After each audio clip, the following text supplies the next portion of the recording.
There's a telescope out there right now that was built to catch light so old, so faint, and so far away that it traveled for over 13 billion years just to reach us.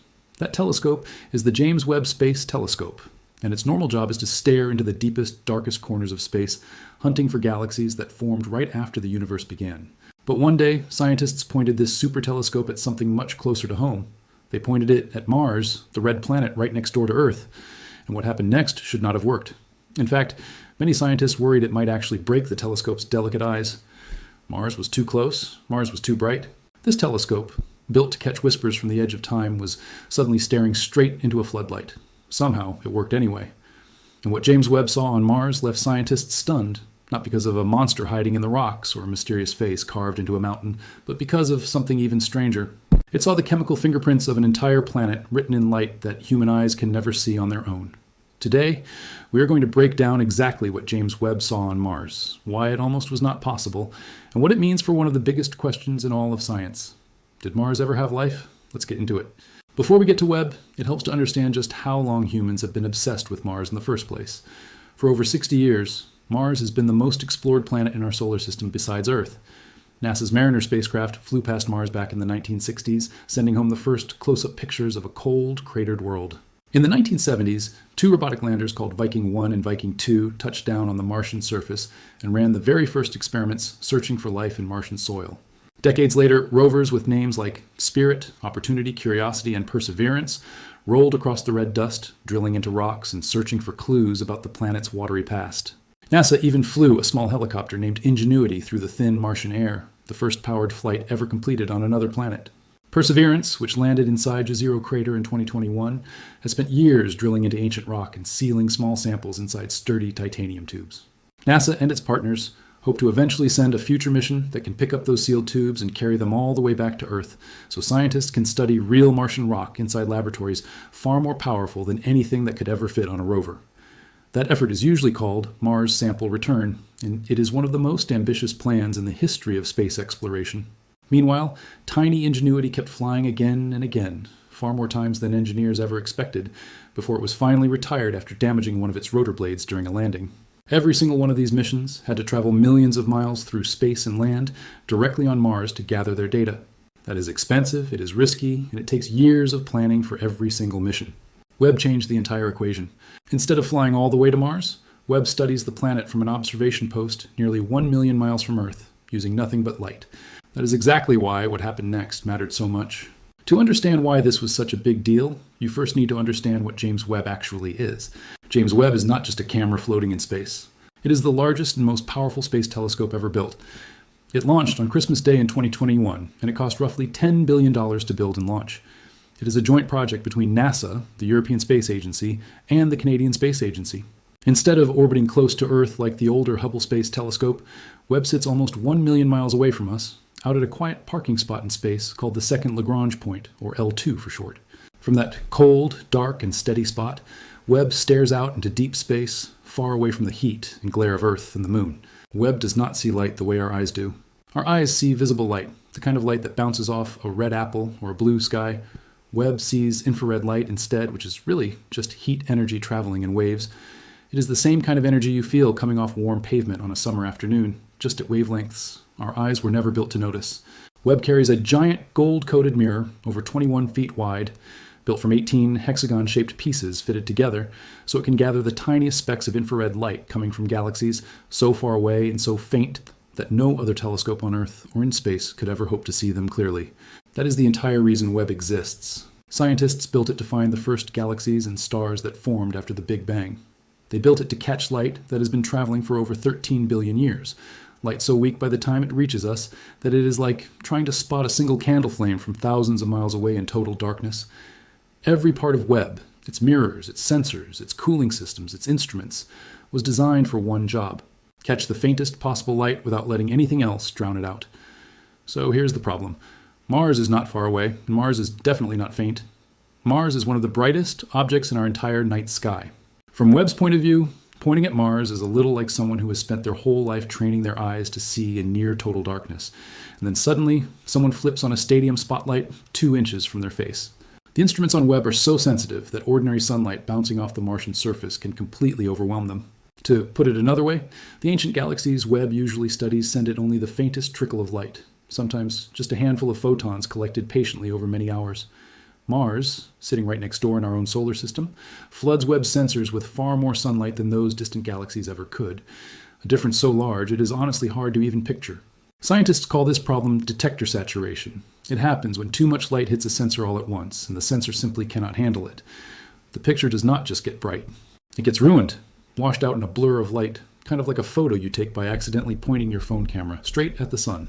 For a long time, this made Mars one of the trickiest targets in the entire solar system for Webb to study.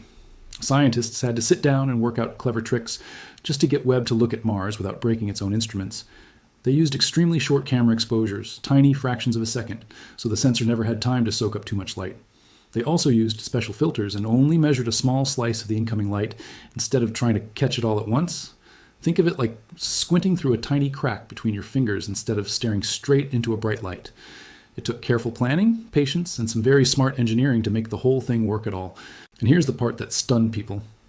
On September 5th, 2022, scientists finally pulled it off. They pointed the most powerful space telescope ever built, an instrument designed to whisper, "Hear the very edge of the universe," directly at the bright, blazing disk of Mars. And it worked. Webb captured its very first images and its very first light spectrum of the red planet. Nobody was completely sure it would work until the data actually came back down to Earth. These first observations were part of Webb's Cycle 1 Guaranteed Time Observation program for our solar system, led by planetary scientist Heidi Hammel. Dozens of researchers across NASA, the European Space Agency, and universities scattered around the world worked together to plan the exact timing, the exact filters, and the exact camera settings needed to pull this off successfully. This was not one lone scientist working alone in a quiet lab. It was a large international team spending months preparing for just a few careful minutes of actual observation time.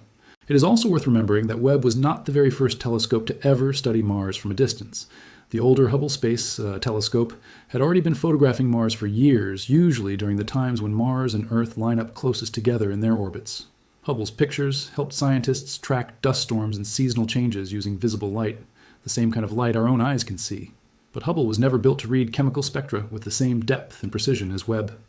Where Hubble mostly showed scientists what Mars looked like, Webb showed them what Mars was actually made of, chemically speaking, all in a single sitting. But getting a picture was only half the challenge. The real question was, what would that picture actually reveal? To answer that, Webb used more than one instrument working together. Its near-infrared camera, known as NIR-CAM, captured the actual images, showing Mars glowing in shades of infrared light across two different wavelengths. Its near-infrared spectrograph, known as NIR-SPEC, captured something even more valuable, a full light spectrum of the planet. Down the road, scientists also plan to use Webb's mid-infrared instrument called MIRI, which studies even longer infrared wavelengths and can reveal additional details about Martian dust and surface materials that the other instruments cannot see as clearly.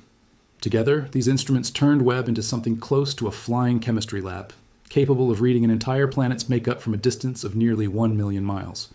When the data came back, scientists were not looking at a normal photograph, the kind of picture you would get from a rover camera sitting in the dust on the Martian surface.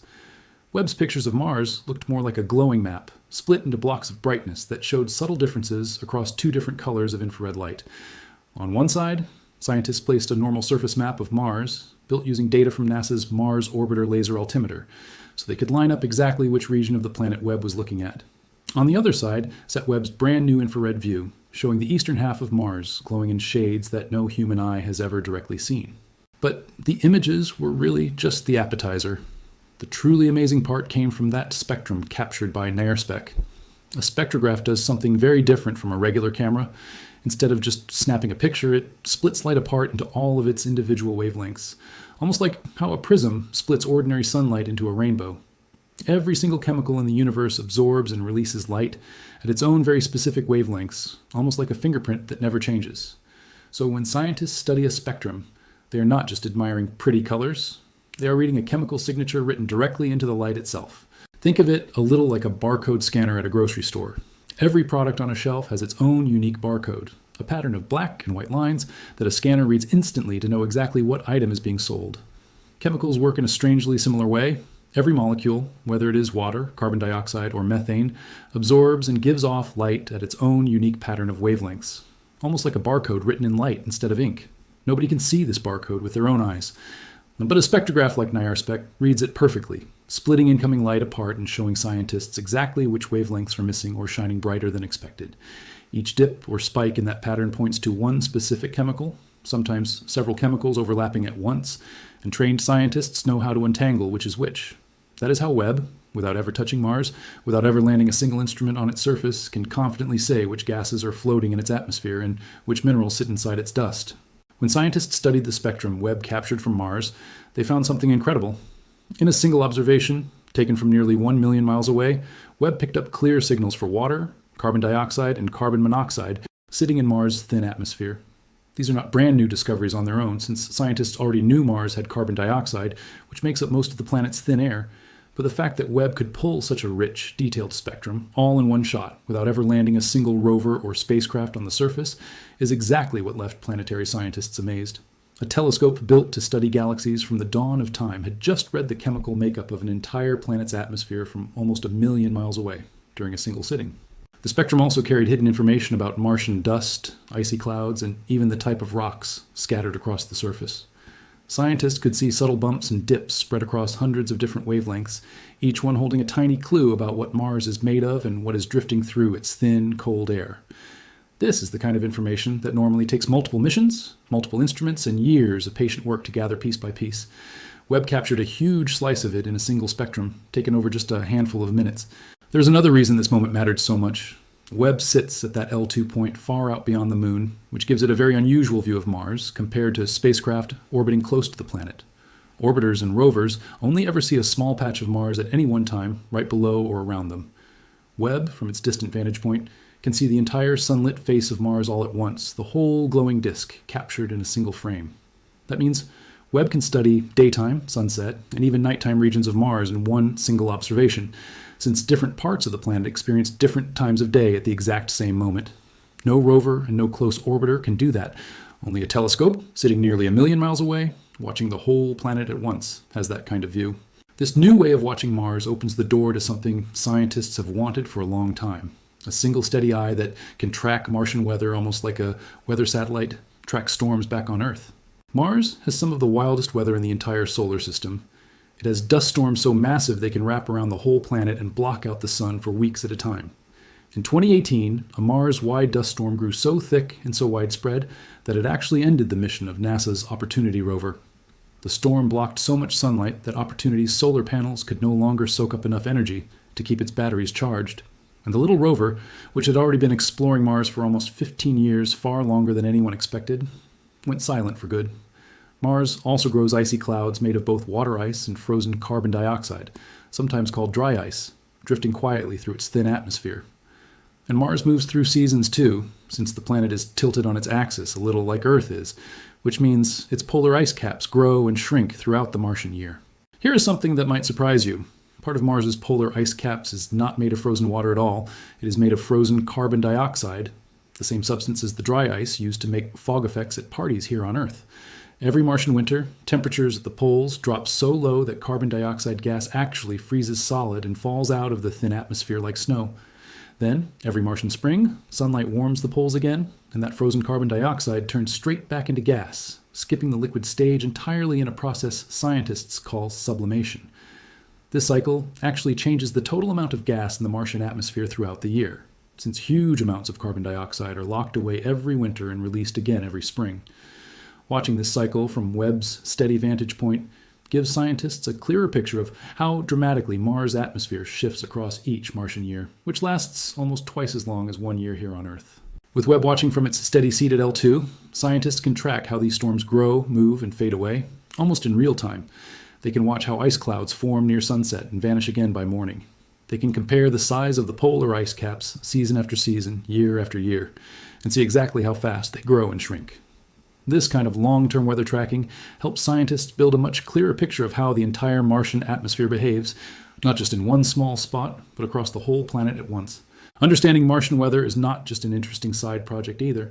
It matters a lot for future missions to Mars, including missions that might someday carry astronauts. Dust storms can knock out solar power, block visibility, and even damage delicate equipment. The more scientists understand about when and where these storms form, the safer future missions to Mars can become, whether those missions carry robots or human beings. That is the big picture of what Webb managed to see and why it matters for something as practical as weather. But there is a much bigger mystery sitting inside those chemical signatures Webb picked up, one that scientists have been arguing about for over 20 years. And it involves a gas that, here on Earth, is usually a strong sign that something living is nearby. Here is where things get really interesting. For years, scientists have been chasing a strange puzzle on Mars involving a gas called methane. On Earth, methane is best known as a gas that comes from cows, swamps, landfills, and rotting plants.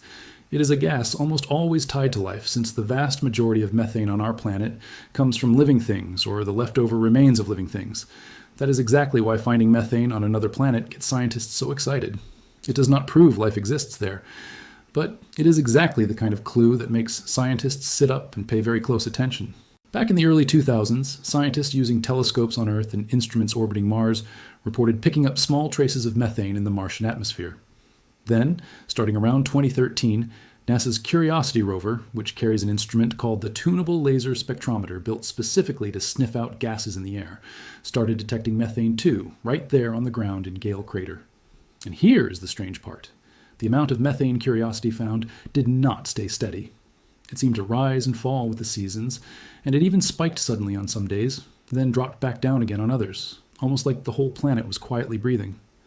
The amounts involved are tiny, measured in just a few parts per billion of the Martian atmosphere, an incredibly small trace, but still large enough for Curiosity's sensitive instrument to detect clearly and repeatedly over several Martian years.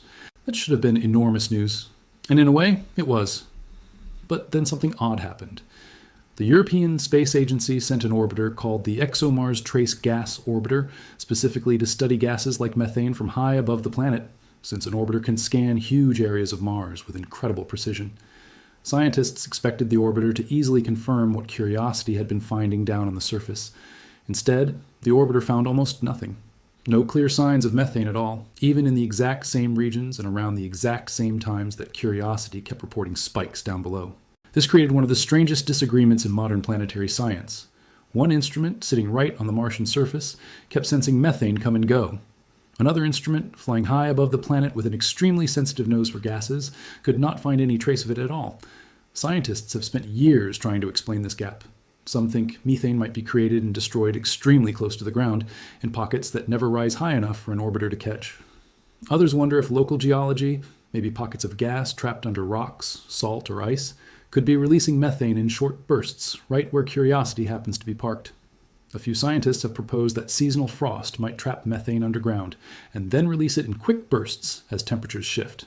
Nobody has fully solved the puzzle yet, and that disagreement has stayed mostly unresolved for over a decade. This is exactly where Webb steps into the story.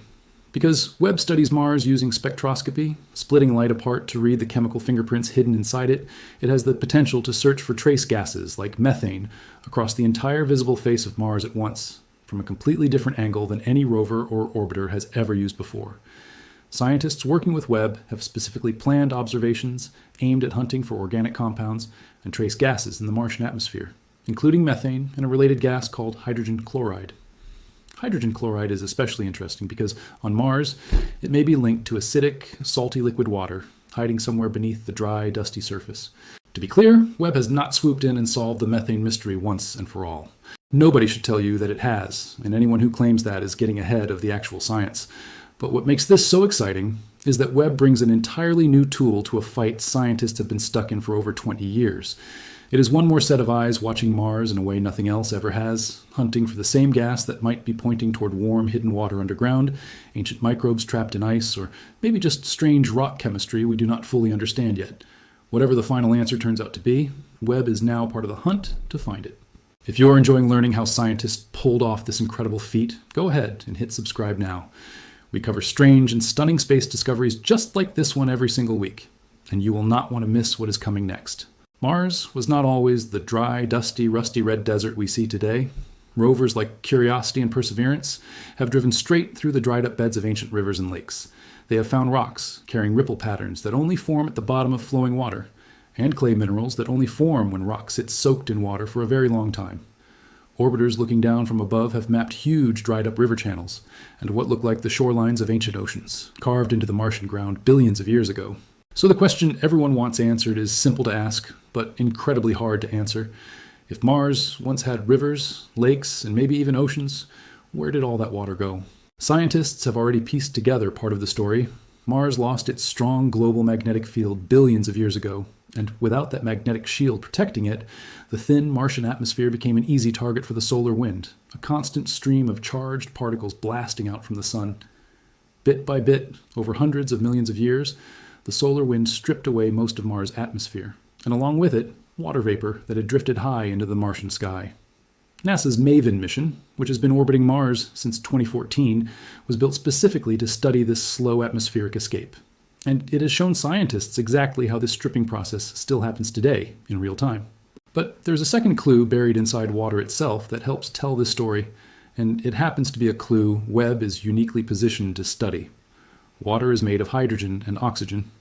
Most hydrogen atoms are the lightest possible version, just a single proton with one electron circling it. But there's also a heavier version of hydrogen called deuterium, which carries an extra neutron, making it about twice as heavy as regular hydrogen. Both versions exist naturally, but here's the important part. Because regular lightweight hydrogen is so much lighter it escapes into space more easily than heavier deuterium does. Over billions of years, as Mars slowly lost its water into space, it lost far more of the light hydrogen than the heavy deuterium, since lighter atoms are simply easier for the solar wind to sweep away. That means if scientists measure the ratio between deuterium and regular hydrogen in the water still left on Mars today, and compare it to the ratio found in water here on Earth or trapped inside ancient meteorites, they can actually estimate how much water Mars has lost into space across its entire history. It works almost like a countdown clock hidden inside the chemistry of water itself. The more deuterium there is compared to regular hydrogen, the more water has likely boiled away into space over billions of years. Webb's instruments are precise enough to measure these subtle differences in hydrogen ratios from water vapor and polar ice caps on Mars, all from its distant seat at L2. This lines up closely with information scientists already believe is locked inside the Martian polar caps, since the ice sitting at Mars' north and south poles holds some of the oldest, most undisturbed water left anywhere on the planet.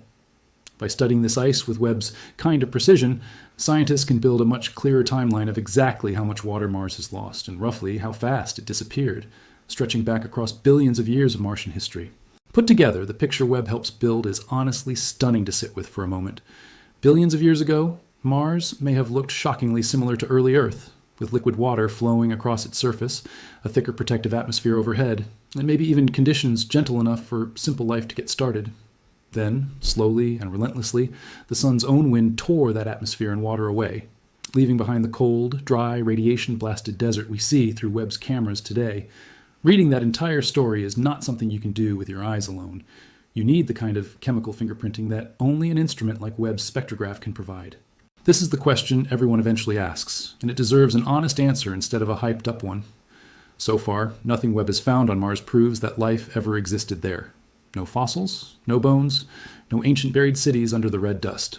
What Webb has found are chemical clues, water signatures, carbon dioxide, carbon monoxide, dust and ice patterns, and the potential to hunt for gases like methane that could be tied to biology, or just as easily, tied to ordinary rock chemistry with nothing living involved at all. Scientists have good reason to keep an open mind. Here on Earth, life has been found thriving in places once thought far too harsh for anything to survive, deep in scalding volcanic vents at the bottom of the ocean, frozen solid inside Antarctic ice for thousands of years, and buried in salty desert rock with almost no water at all. These tough organisms are called extremophiles, and they prove that life can sometimes find a way to survive in incredibly hostile conditions. That is part of why scientists have not ruled out the possibility that simple microbial life could have survived somewhere on ancient Mars, or perhaps still clings to existence today inside a hidden pocket of liquid water deep underground, shielded from the harsh radiation blasting the surface above. Scientists are extremely careful here, and honestly, they should be. Throughout the history of space exploration, there have been more than a few moments where exciting data got blown far out of proportion before all the facts were actually in. Mars itself has a long history of false alarms.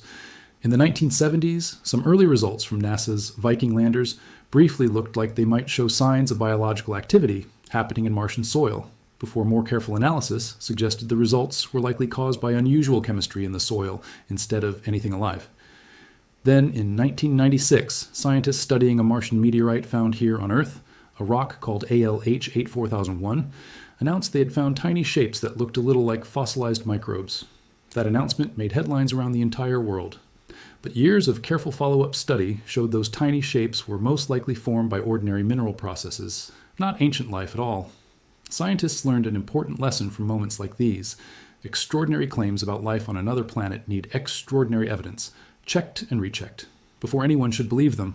That is exactly why finding something like methane, or any strange chemical signature, gets treated as one small clue in a much bigger puzzle, not a final answer on its own. Real scientists studying Mars are not chasing headlines. They're chasing patterns that hold up no matter how many different ways you test them, using multiple instruments, multiple missions, and multiple independent teams double-checking each other's work. What makes Webb's role in this story so valuable is that it adds an entirely new set of eyes to the search, one capable of reading Mars' atmospheric chemistry from an angle nothing else has ever used before. If there really is a biological signal hiding somewhere in the Martian air, whether that is methane behaving in ways ordinary rock chemistry cannot easily explain, or some other trace gas nobody has thought to look for yet, having more tools searching for it, for more angles, using more precise instruments, makes it far more likely that scientists eventually catch a signal solid enough to actually trust. This is also where that Mars sample return effort mentioned earlier becomes so important.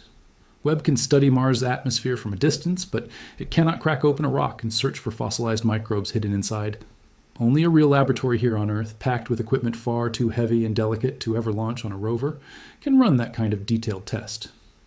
If Perseverance's sealed sample tubes ever do make the long trip back to Earth, scientists will finally be able to combine the atmospheric story Webb has been piecing together with direct, hands-on evidence from actual Martian rock and soil, giving the whole search for ancient life its best chance yet at a real answer. And even if it turns out Mars never hosted any life at all, not even simple microbes, the story Webb is helping to tell is still remarkable on its own. It is the story of an entire planet that may have once looked like a cousin of early Earth, with rivers, lakes, and a real atmosphere, slowly transformed by the merciless pressure of the solar wind into the frozen red desert we see today. Understanding exactly how that happened does not just teach us about Mars. It teaches us how fragile a planet's habitability really is, and it helps scientists understand what Earth needs to protect in order to avoid a similar fate somewhere far down the road. So where does this all go from here? Webb's work on Mars is really just getting started. Since that first successful set of images and spectra back in September 2022, scientists have continued planning more observations, using Webb's unique vantage point at L2 to keep tracking Mars' atmosphere, its dust storms, its ice caps, and its trace gases over time. Every additional observation adds another data point to a growing timeline, letting scientists compare how Mars' atmosphere behaves across different seasons and different years, something that is incredibly hard to pull off with a single rover parked in one spot on the ground. Webb is not working alone out there either. Right now, a whole small fleet of spacecraft is studying Mars from different angles all at the same time. NASA's Curiosity and Perseverance rovers are rolling across the Martian surface, drilling into rock and collecting samples for a future return trip to Earth. The MAVEN orbiter keeps watching how the atmosphere leaks away into space. Europe's ExoMars Trace Gas Orbiter keeps scanning for gases from high above. The United Arab Emirates even runs its own orbiter called HOPE, tracking Martian weather patterns across the whole planet at once.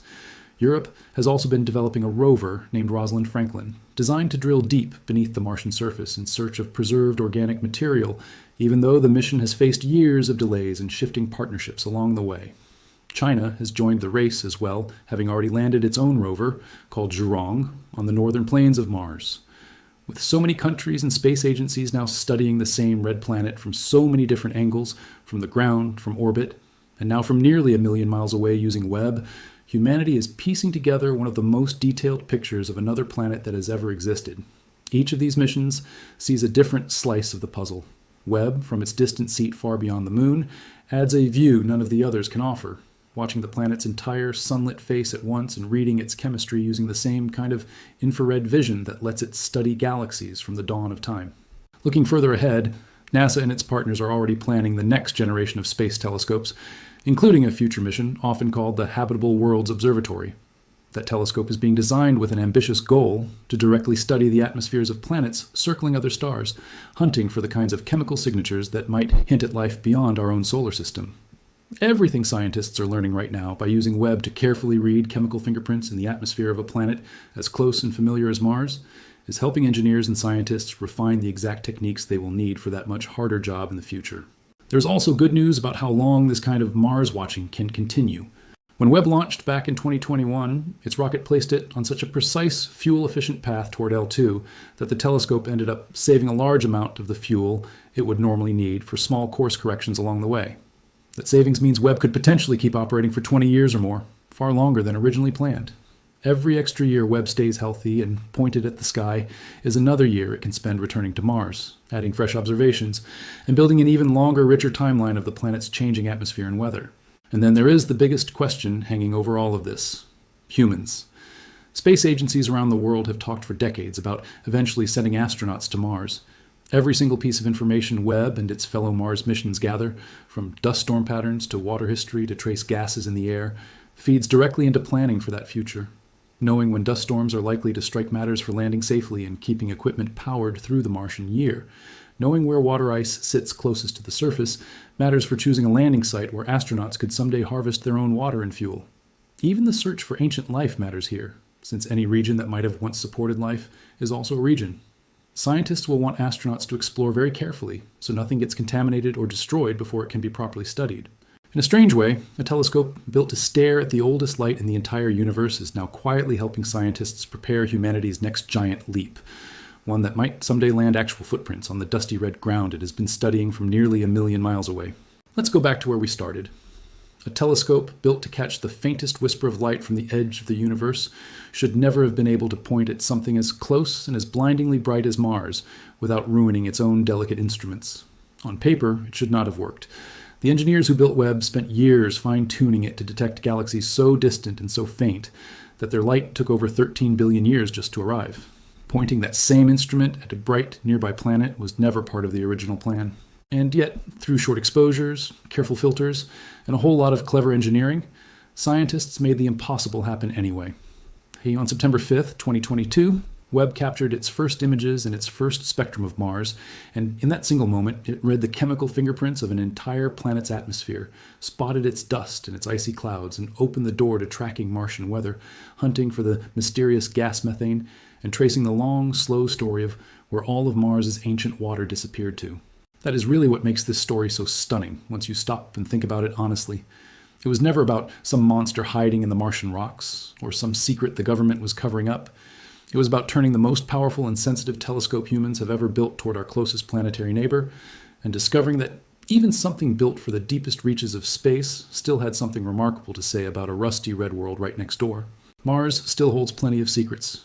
Nobody knows for certain yet whether methane on Mars comes from hidden geology or something biological. Nobody knows for certain exactly how much water Mars lost, or precisely when its atmosphere thinned out for good. But every single observation, every spectrum, every careful measurement from a telescope watching from nearly 1 million miles away chips away just a little more at those mysteries. Webb was never supposed to be a Mars telescope. It was built to look at the edge of everything. And somehow, by turning around and looking at the planet right next door instead, it ended up helping answer some of the biggest questions we have about our own cosmic backyard. There's something worth sitting with here, too. Building Webb took decades of work and billions of dollars from taxpayers and international partners who never fully knew what it might find. Nobody promised results in advance. Scientists simply built the best tool they possibly could, aimed it carefully, and let the universe answer back. Turning that tool toward Mars, almost as a side project compared to its main mission studying distant galaxies, ended up teaching us just as much about our own solar system as it has taught us about the deep, ancient universe far beyond it. That is often how the biggest scientific breakthroughs happen.